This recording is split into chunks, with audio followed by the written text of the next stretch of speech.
उत्तरी दिल्ली के सब्जी मंडी इलाके में एक 3 मंजिला इमारत ढह गई और इस हादसे में 2 बच्चों की मौत हो गई, जबकि कुछ लोग गंभीर रूप से घायल हो गए। बताया गया कि हादसे के वक्त इमारत के ग्राउंड फ्लोर पर मौजूद दुकान में मरम्मत का काम चल रहा था।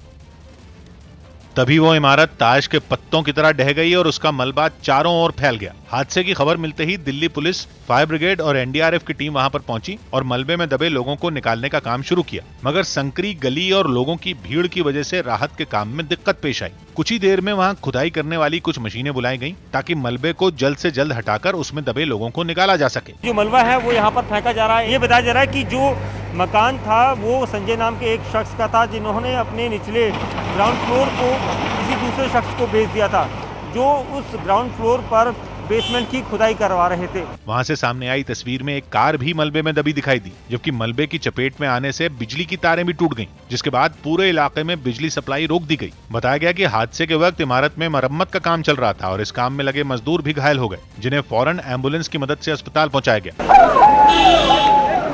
जर्जर हालत में थी, तभी तोड़ाई का काम चल रहा होगा। हालांकि हादसे की चपेट में आए 2 बच्चों को बचाया नहीं जा सका और अस्पताल ले जाते वक्त उनकी मौत हो गई। नगर निगम, दिल्ली सरकार और पुलिस के बड़े अफसर भी मौके पर पहुंचे और उन्होंने इस हादसे की पूरी जानकारी ली।